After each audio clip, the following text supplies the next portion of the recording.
Okay, very good. It's my way of cueing you that we're supposed to go out guns blazing, but then we're rapidly approaching the end of our show, and at this point, I think that we've come to know a lot about Willie and Catherine, and then we're not going to be skirting the issue any longer. Instead of offering, I think, highfalutin arguments for or against any particular stand, I think the point of Catherine and Willie here is that whatever they choose for their family, in fact, stems from their identity as parents, as professionals, as people who advocate a particular way of life. So, could we turn it over to Catherine to explain very, very definitively? Okay, definitively. Magandang term na yan definitively Parang wala na tayong, walang fence-sitters dito. One of the wonderful things about this issue is you cannot sit on the fence on this particular issue, diba? Yes. It's like being half pregnant. It's either you're pregnant or you're not. You gotta choose. It's a fact. Could you please explain your stand on the reproductive health bill? Okay. The reproductive health bill, first of all, is about population control. And that means, you have, it's the government will force on us the idea of having to control the number of children you're going to have. And I think I'm a free person and everyone else is free, and I don't think they should legislate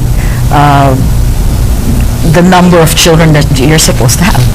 Because if you look at how things naturally are, there really are people who can't have children. There are people who have 5. There are people who have 2. And if you look at the effects of population control all over the world, it's already so clear. We have countries like Singapore, Japan, all these European countries. They don't have enough people anymore. So why do we want to I know it's going to give you a lot of time. What do you mean they don't have enough people anymore? They don't have enough people. That's why they're importing people. Oh, okay.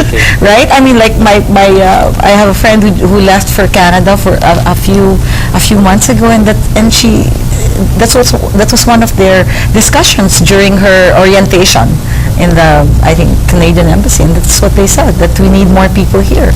So it's something that you don't have to prove. You see it everywhere. Okay. Like for example, in Singapore, 30 years ago, when they were pushing population control,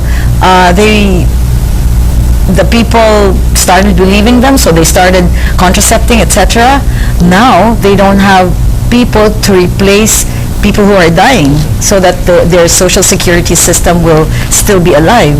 So what are they doing? They're giving incentives for people to give birth, and people don't want to give birth anymore. So they're getting our top graduates from our good schools to study there, so that they'll have. We're human resources. We're resources. We're not burdens. And I think, sometimes they keep saying we have to solve poverty at its roots, and that's population explosion. But the roots of poverty in the Philippines, I'm sorry to say, is number one, corruption is there. The unfair. Of course, there will be several shows to discuss corruption. Really? Yeah. You're saying that you would rather advocate a way of life which looks at human beings as resources, yes, and not as burdens. I mean, and yung pagka-Pinoy natin, kailangan we preserve that. Of course, in my office, for example, it's not unusual to meet people who work there because they're sending a sibling to college. That's so Pinoy. So it's so part of our culture to give of ourselves. And I think population control, contraception, sex for the sake of sex, it's so individualistic. And I think that's not our culture. Our culture is we love to have our family with us. We love children. So why will we say yes to something that will take that away from us, like it has in so many other countries in the world? Well, you seem to be saying it's a matter of choosing and enforcing a will. There's a saying, diba, where there's a will, tatlong gulong na lang, kotse na yan. No? But you will find a way. If you really want to, you will find a way. If you don't want to, you will find excuses. That's right. Willie, what do you think? Definitively, what is your stand on the reproductive health bill? And where does this stand come from? With Catherine, it's all about looking at people as human resources and not burdens. Yeah. What about you? Actually, I fully agree with what you stated, and I've read the bill.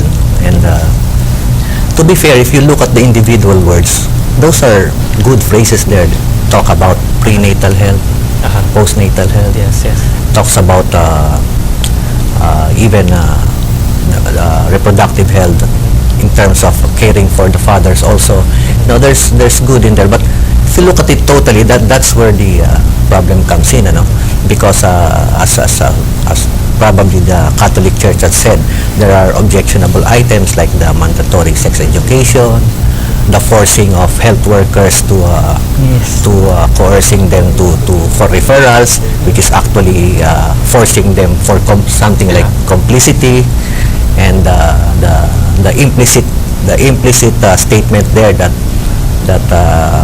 life does not start at conception, which both science and faith has already determined, and also the aspect there that about spreading malicious information, you're going to be punished. So I'm actually afraid for myself, because if I teach at the church, then I might be, I might be in prison. So things like that. What I'm saying is, it's so sad that this bill polarizes people, when in fact we could have found common ground to help the poor, for grading the lives of our poor, and rather than fight on these matters, to coerce people. And I'm thinking, for example, like the work of Couples for Christ, Gawad Kalinga, for example. Gawad Kalinga, which they do a lot of good work. And it's sustainable work. Yeah. It's holistic work. And in fact, if you look at Maguindanao, for example, Christians, Catholics, and Muslims work together. So it's a clear example that what we'd rather do is unite with people regardless of their affiliation. We do not have to fight, we have to stand on common ground so that we could work for the betterment of our country, the poor, and everything. So I think... and all of this simply because we advocate a view on reproductive health, no? Yes. You're talking about changing